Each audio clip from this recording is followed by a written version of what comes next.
लगभग 10 से 15 सवाल साथियों आपको देखने को मिलेंगे। तो आज की इस वीडियो में साथियों मैंने पूरे के पूरे 80 चुनिंदा सवाल लिए हैं। मेरा मानना है कि अगर आप ये 80 चुनिंदा सवाल देख लेंगे तो इसमें से आपको बहुत सारे क्वेश्चन देखने को मिलेंगे। तो आज आप एक ऐसा मॉक टेस्ट देखेंगे जो 80 प्रश्नों का होगा। मैं आपको एक टारगेट देता हूं साथियों, इन 80 प्रश्नों में से कम 30 सवाल आप लोग करने की पूरी कोशिश कीजिएगा। इसमें कुछ क्वेश्चंस ऐसे हैं जो थोड़े से दिमाग पर आधारित हैं, अगर दिमाग लगाकर उनका जवाब देंगे तो साथियों आप कर पाएंगे। और मैं आपकी साथियों जीके की पूरे 100 नंबर की तैयारी साथियों अच्छे तरीके से करवा दूंगा। चलिए, तो ये आपकी क्लास है। पहला सवाल आपकी स्क्रीन पर है, कह रहे कि उत्तर प्रदेश में जो होमगार्ड विभाग है इसका गठन कब किया गया था? तो 1963 यानी कि 1963 में उत्तर प्रदेश में होमगार्ड विभाग का गठन किया गया था। यूपी होमगार्ड किस विभाग के अधीन कार्य करता है, मुझे बताइए। देखिए, राजस्व विभाग के अंतर्गत क्यों काम करेगा? रक्षा विभाग, गृह विभाग, पंचायत विभाग, मैं कहूंगा गृह विभाग के अंतर्गत कार्य करता है यूपी होमगार्ड विभाग। उसके बाद देखिए, होमगार्ड का मुख्य कार्य क्या होता है? अभी आप थोड़ा सा ध्यान देंगे तो आप आंसर लगा देंगे, थोड़ा सा दिमागी सवाल है। होमगार्ड का मुख्य कार्य क्या होना चाहिए? राज्य पुलिस को सहायता देना या सेना का हिस्सा? देखिए, सेना के रूप में काम नहीं करती है। बैंकिंग सुरक्षा है ना, या रेलवे का संचालन? मैं कहूंगा सबसे सटीक जवाब आपका जो होगा, क्योंकि इसमें से एक ही आंसर लगाना है, तो राज्य पुलिस की सहायता करती है साथियों होमगार्ड। उसके बाद देखिए, यूपी होमगार्ड का नियंत्रक कौन होता है, ये आपसे कुल मिला के पूछा जा रहा है। तो पता साथियों कौन होता है? एडीजी रैंक होते हैं। आंसर आपका जो जाएगा वो ऑप्शन नंबर साथियों सी जाएगा, एडीजी रैंक होते हैं। उसके बाद देखिए, होमगार्ड सेवा किस प्रकार की सेवा है? तो ये भी साथियों थोड़ा सा कैसा सवाल है, दिमागी सवाल है। स्थायी सेवा है, अंशकालिक सेवा है, पूर्णकालिक सरकारी सेवा है, निजी सेवा है। देखिए, इसमें आपको डेली बेसिस पर पैसे दिए जाते हैं, यानी कि ये पार्ट टाइम जॉब है, एक तरीके से अंशकालिक है। आंसर आपका जो जाएगा वो ऑप्शन नंबर बी होगा। उसके बाद देखिए, गृह रक्षक अधिनियम किस वर्ष लागू किया गया? तो आपको ध्यान रखना है साथियों, 1963 में गृह रक्षक अधिनियम को लागू किया गया था। यूपी में होमगार्ड का प्रशिक्षण कहां दिया जाता है? आपका देखिए सिलेक्शन होगा, आप यूपी में होमगार्ड के पद पर तैनात होंगे और आपकी जो सिटी है ना, बहुत अच्छी जॉब है। देखिए, अगर आप यूपी पुलिस कांस्टेबल में लगते हैं तो आपकी सिटी जो है ना, उससे अगली सिटी से अगली सिटी में आपको क्या तैनाती दी जाएगी। लेकिन यूपी होमगार्ड में क्या है, जिस सिटी के आप निवासी हैं उसी में आपको साथियों जॉब करने का मौका दिया जाएगा। तो वर्दी हो और अपना शहर हो तो साथियों बात ही निराली है। तो आपके सामने ये भर्ती आई है, आपकी एज है, अभी पढ़ने की उम्र है, पढ़ाई कीजिए और इस वैकेंसी में साथियों सिलेक्शन लीजिए। मैं कहूंगा इसमें 40,000 लगभग वैकेंसी है, तो बहुत अधिक कट ऑफ नहीं जाएगी, ना बहुत अधिक कंपटीशन है, लेकिन तब भी आपको अपना 100% देना है। मेरा मानना है कि अगर आप अपना 100% देंगे तो आप इस एग्जाम को बहुत आराम से साथियों क्रैक कर ले जाएंगे। लेकिन अगर आप थोड़ी सी काहली करेंगे, आलस्य करेंगे कि अरे अभी क्या, अभी तो एग्जाम डेट नहीं आई है, तो फिर आपके लिए दिक्कत हो जाएगी साथियों। फिर मत कहिएगा कि सिलेक्शन नहीं हुआ, सिलेक्शन 1 नंबर 2 नंबर 3 नंबर से रुक गया।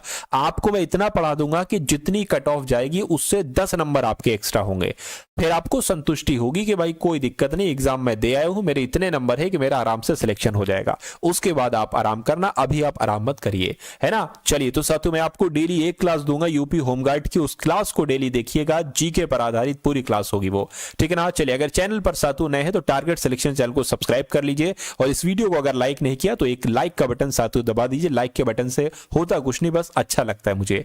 तो यहां पर अगर बात करें साथियों, सवाल आपसे पूछा जा रहा है कि यूपी में होमगार्ड का प्रशिक्षण दिया जाता है मेरठ, लखनऊ, कानपुर या सभी जिलों के प्रशिक्षण केंद्रों पर? तो सभी जिलों के प्रशिक्षण केंद्रों पर प्रशिक्षण दिया जाता है यूपी में होमगार्ड्स को। होमगार्ड्स की नियुक्ति कौन करते हैं साथियों? होमगार्ड्स की नियुक्ति साथियों एसपी करते हैं। एसपी आपका जवाब होगा।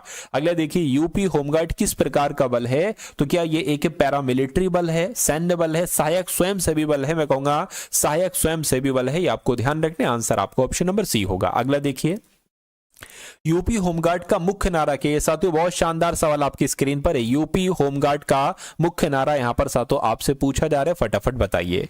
तो अगर आपका जवाब साथियों क्या है तो बिल्कुल सही है। देखिए, देश की रक्षा, राष्ट्र की सेवा, सेवा और सुरक्षा, बिल्कुल सही, सेवा और सुरक्षा, ये यूपी होमगार्ड का मुख्य नारा है, मोटो है। आंसर आपका सी होगा।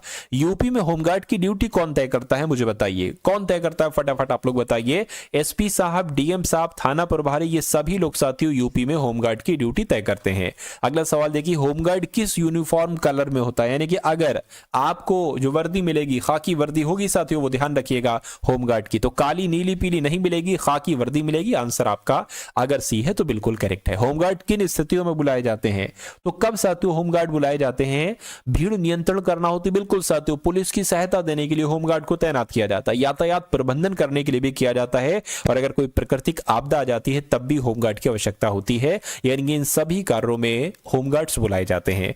यूपी होमगार्ड्स किस सेंट्रल एक्ट के आधार पर चलता है, तो मैं कहूंगा होमगार्ड्स एक्ट से किस के तहत चलता है साथियों। यहां पर अगर बात करें कहीं पर भी 1963 नहीं लिखा हुआ है, तो मैं कहूंगा एक्ट 1963 के तहत चलता है। होम गार्ड्स एक्शन 1963 के तहत ही यूपी होमगार्ड चलता है। आंसर आपका भी होगा। यूपी होमगार्ड्स मुख्य रूप से किसकी सहायता करते हैं साथियों, किसकी सहायता, तो जिला पुलिस की सहायता करते हैं। आपका सी होगा। अगला देखिए, यूपी होमगार्ड का प्रशासनिक प्रमुख कौन होता है, तो मैं कह सकता हूं साथियों कमांडेंट जनरल होते हैं यूपी होमगार्ड्स के प्रशासनिक प्रमुख। अगला देखिए, होमगार्ड का चयन किस स्तर पर किया जाता है, तो पता साथियों किस स्तर पर किया जाता है, यह आपसे पूछा जा रहा है, मुझे बताइए।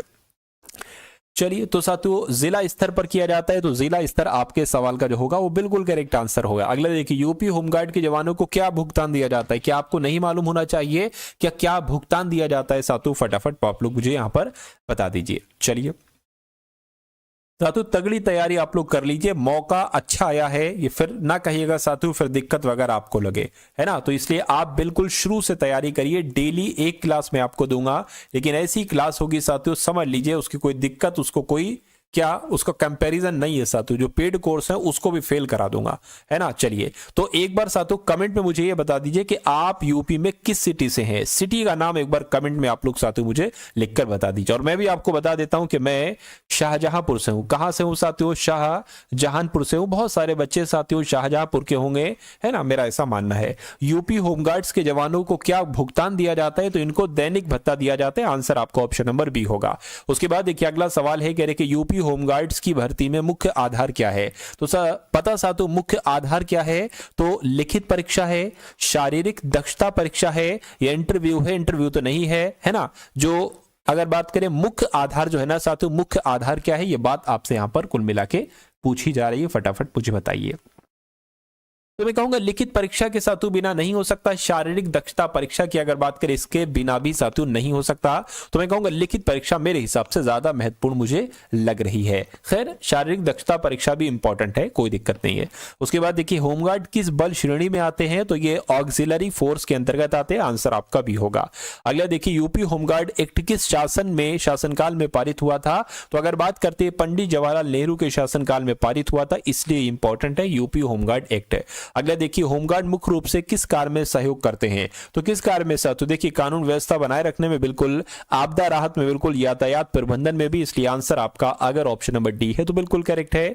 यूपी में होमगार्ड बटालियन का नेतृत्व कौन करता है, तो कौन करते हैं साथियों, बटालियन कमांडेंट करते हैं। और बटालियन कमांडेंट कहां पर लिखे हुए हैं, ऑप्शन नंबर डी में लिखे हुए हैं। अगला देखिए होमगार्ड की यूनिट को क्या कहा जाता है, तो प्लाटून कहा जाता है। क्या कहा जाता है साथियों, प्लाटून कहा जाता है होमगार्ड की यूनिट को। उसके बाद देखिए होमगार्ड की ड्रेस में कौन सा आइटम अनिवार्य होता है, तो शोल्डर बैच होता है, बिल्कुल होता है। बेल्ट होती है, बिल्कुल होता है। कैप होता है, बिल्कुल होता है। यानी कि जवाब आपका अगर डी है तो बिल्कुल करेक्ट होगा। 25 सवाल हो चुके हैं पूरे के पूरे आज की इस वीडियो में साथियों। 80 सवालों को हम लोग देखेंगे और 80 सवाल होमगार्ड से संबंधित है साथियों, जो परीक्षा में आपसे पूछे जाएंगे।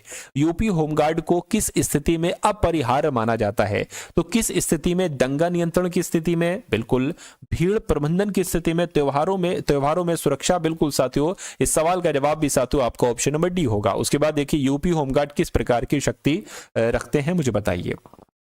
तो नियमित पुलिस जैसी शक्ति हो नहीं होती इनके पास। सीमित शक्तियां, कोई शक्ति नहीं, ऐसा भी नहीं नैक शक्ति, ये सीमित शक्तियां इनके पास होती है। लिमिटेड पावर्स इनके पास होती है।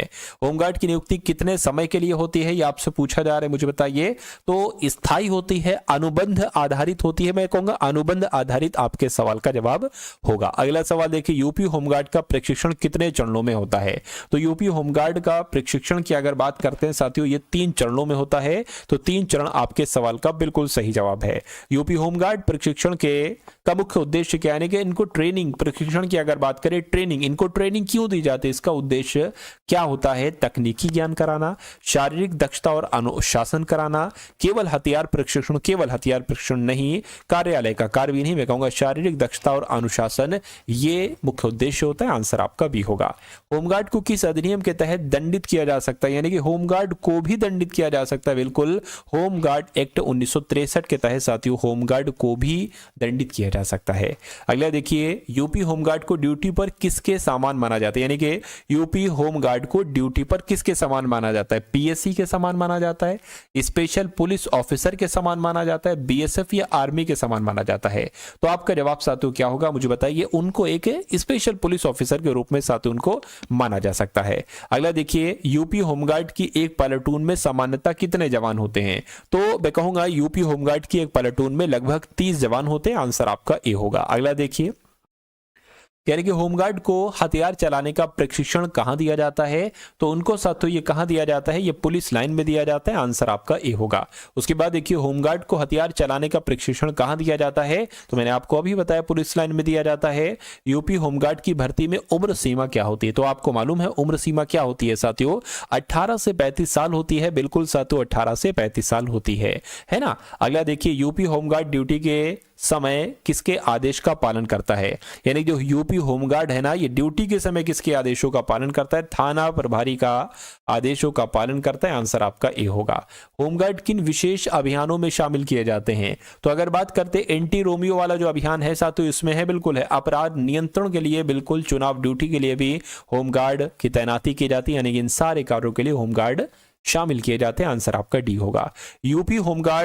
यूपी होमगार्ड का जिला प्रमुख कौन होता है? यूपी होमगार्ड का जिला प्रमुख पूछा जा रहा है। डिस्ट्रिक्ट कमांडेंट होते हैं यूपी होमगार्ड के जिला प्रमुख।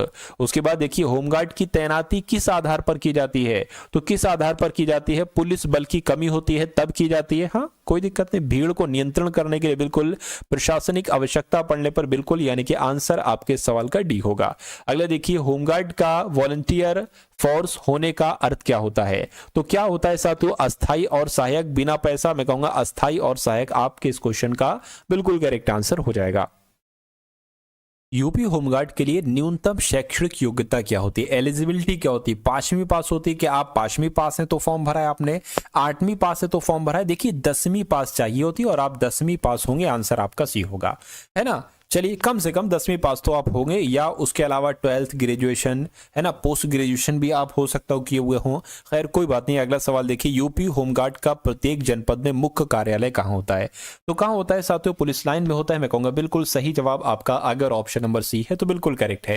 यानी कि होमगार्ड जवान किस प्रकार की ड्यूटी में सबसे अधिक लगाए जाते हैं मुझे बताइए?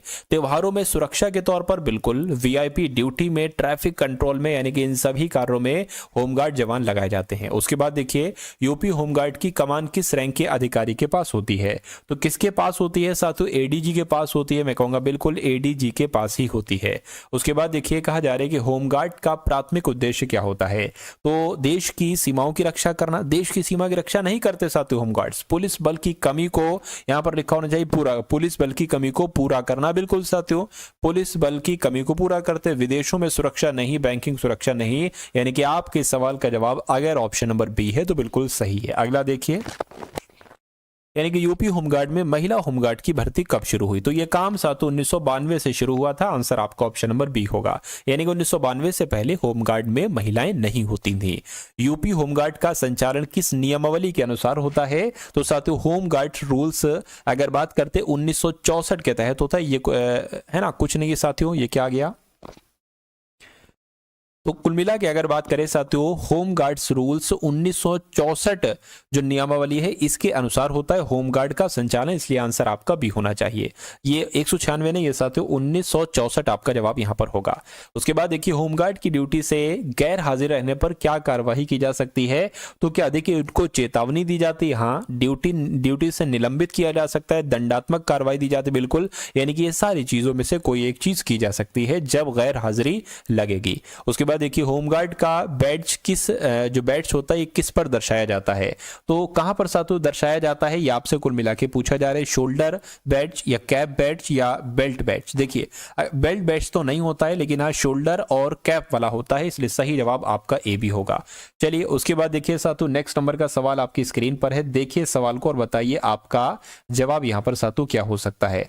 आपसे यहां पर पूछा जा रहा है कि यूपी होमगार्ड में प्लाटून कमांडर कौन होता है, तो प्लाटून कमांडर की अगर बात करें साथियों कौन होता है, प्लाटून का प्रमुख होता है। बिल्कुल सही आंसर आपका भी होगा। देखिए 50 सवाल साथियों आपके हो चुके हैं, अब कुछ सवाल हम लोग और देखेंगे, लगभग 30 सवाल। आरबीआई का मुख्यालय कहां पर स्थित है, तो आपको मालूम होना चाहिए आरबीआई का मुख्यालय साथियों मुंबई में स्थित है, आंसर आपका सी होगा। उसके बाद देखिए कह रहे कि भारत में किसे बैंकों का बैंक कहा जाता है, तो बैंकों का बैंक की अगर बात करें भारतीय रिजर्व बैंक को बैंकों का बैंक कहा जाता है। अगला सवाल देखिए नीति आयोग के अध्यक्ष कौन होते हैं, तो आपको मालूम होना चाहिए राष्ट्रपति, उपराष्ट्रपति नहीं साथियों प्रधानमंत्री नीति आयोग के अध्यक्ष होते हैं। मुख्यमंत्री की नियुक्ति किसके द्वारा की जाती है, फटाफट मुझे बताइए। तो मुख्यमंत्री की नियुक्ति कौन करते हैं साथियों बताइए, राष्ट्रपति करते हैं, प्रधानमंत्री करते हैं, राज्यपाल करते हैं, राज्यपाल करते हैं मुख्यमंत्री की नियुक्ति। अगला सवाल देखिए लोकसभा का नेता कौन होता है, लोकसभा के अध्यक्ष होते हैं, उपराष्ट्रपति होते हैं नहीं साथियों प्रधानमंत्री की अगर हम बात करें तो प्रधानमंत्री ही कौन होते हैं लोकसभा का, लोकसभा के अच्छा नेतृत्व की यहां पर पूछा गया है। लोकसभा के नेता जो होंगे वो तो प्रधानमंत्री होंगे, लेकिन जो लोकसभा का नेतृत्व करेंगे वो लोकसभा के अध्यक्ष करेंगे, तो ये थोड़ा सा मुझसे मिस्टेक हो गई थी। उसके बाद देखिए अगला सवाल आपकी स्क्रीन पर है, संविधान सभा के स्थायी अध्यक्ष साथियों कौन थे, तो कौन थे ये बात आपको साथियों मालूम होना चाहिए। डॉक्टर राजेंद्र प्रसाद अगर आपका जवाब है तो आपका जवाब बिल्कुल करेक्ट है। उसके बाद देखिए लोकसभा के अध्यक्ष को कौन चुनते हैं, तो लोकसभा के अध्यक्ष को लोकसभा के सदस्य चुनते हैं, राइट आंसर आपका भी होगा। खैर नेक्स्ट नंबर का सवाल आपकी स्क्रीन पर है, भारत के संविधान का निर्माता किसे माना जाता है, तो संविधान का निर्माता तो साथियों डॉक्टर भीमराव अंबेडकर को माना जाता है, आंसर आपका ऑप्शन नंबर बी होगा। उसके बाद देखिए भारतीय राष्ट्रीय कांग्रेस के पहले अध्यक्ष कौन थे बताइए, तो वो उमेश चंद्र बनर्जी थे, बिल्कुल साथियों WC बनर्जी भारतीय राष्ट्रीय कांग्रेस के पहले अध्यक्ष थे। अगला देखिए संसद के सदनों को बुलाने, ये बुलाने नहीं बल्कि बुलाने लिखा हुआ है, संसद के दोनों सदनों को बुलाने की शक्ति किसके पास होती है बताइए, तो संसद के दोनों सदनों को बुलाने की शक्ति मैं कहूंगा राष्ट्रपति साहब के पास होती है, आंसर अगर आपका ऑप्शन नंबर ए है तो बिल्कुल करेक्ट है। 20 क्वेश्चन और बाकी है। सैडलर आयोग किससे संबंधित है, तो ये साथियों सैडलर आयोग की अगर बात करें तो शिक्षा से संबंधित है। गीता रहस्य नामक ग्रंथ के लेखक कौन है, तो गीता रहस्य नामक ग्रंथ की अगर बात करें तो इसके लेखक साथियों बाल गंगाधर तिलक हैं, बाल गंगाधर तिलक आपके सवाल का राइट आंसर है। भारत के राष्ट्रीय ध्वज का डिजाइन किसने तैयार किया था, तो किसके द्वारा साथियों तैयार किया गया था, मैं कहूंगा पिंगली वेंकैया के द्वारा तैयार किया गया था भारत के राष्ट्रीय ध्वज का डिजाइन, बिल्कुल सही आंसर आपका डी होगा। वेदों की ओर लौटो ये नारा साथियों किसने दिया था, तो राजा राम मोहन राय, स्वामी दयानंद सरस्वती, विवेकानंद, रामकृष्ण परमहंस। मैं कहूंगा स्वामी दयानंद सरस्वती की अगर बात करें इनके द्वारा ही तो वेदों की ओर लौटो नारा दिया गया था। जय हिंद का नारा साथियों किसने दिया था, तो जय हिंद का नारा दिया था सुभाष चंद्र बोस ने। किसने, सुभाष चंद्र बोस ने जय हिंद का नारा दिया था। भारतीय संविधान को किसने बनाया मुझे बताइए, तो संविधान सभा के द्वारा बनाया गया, ब्रिटिश संसद के द्वारा भारतीय संसद में या गवर्नर जनरल ने, मैं कहूंगा संविधान सभा ने भारतीय संविधान को बनाया, आंसर आपका ए होगा। अगला देखिए भारत की संसदीय प्रणाली किससे प्रभावित है, तो इंग्लैंड से है, यूएसए से है, जर्मनी आयरलैंड से है, मैं कहूंगा इंग्लैंड से प्रभावित है भारतीय संसद की संसदीय प्रणाली। उसके बाद देखिए अगला सवाल आपकी स्क्रीन पर है, बहुत शानदार बहुत इंपॉर्टेंट क्वेश्चन आपकी स्क्रीन पर है।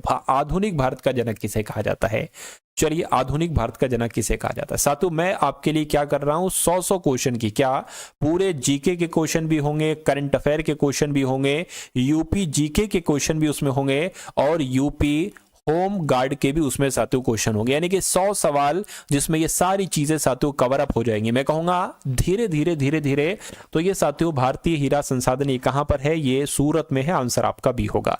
उसके बाद देखिए प्रथम भारतीय नोबेल पुरस्कार विजेता कौन थे, तो कौन थे साथियों, रविन्द्रनाथ टैगोर थे, मैं कहूंगा बिल्कुल रविन्द्रनाथ टैगोर थे। अच्छा इनकी किस रचना के लिए इनको पुरस्कार दिया गया था, एक बार कमेंट में मुझे आप लोग बताइए। देखूं साथियों आपको याद है या नहीं याद है, कौन सी घटना महाराष्ट्र में घटित हुई थी, भील विद्रोह, कोल विद्रोह, रंपा विद्रोह या संथाल विद्रोह। मैं कहूंगा भील विद्रोह कहां घटित हुआ था, महाराष्ट्र में घटित हुआ था। उसके बाद देखिए हम्पी का खुला संग्रहालय ये किस राज्य में स्थित है, तो ये साथियों कर्नाटक में स्थित है, कर्नाटक आपके सवाल का बिल्कुल सही जवाब है। किसने अपने आप को खलीफा घोषित किया था, बताइए।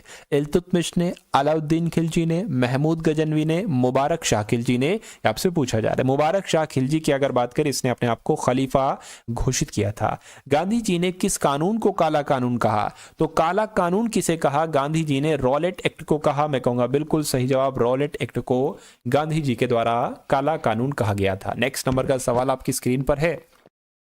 एक सवाल आपको भी दूंगा साथियों कमेंट सेक्शन में बताने के लिए। तुगलकनामा के रचनाकार कौन है, तो अमीर खुसरो है। मैं कहूंगा बिल्कुल अमीर खुसरो तुगलकनामा के रचनाकार हैं। अगला सवाल देखिए, मोहनजोदड़ो कहां पर स्थित है, पंजाब में है, सिंध में है, गुजरात में है, उत्तर प्रदेश में है, तो ये सिंध में है साथियों मोहनजोदड़ो।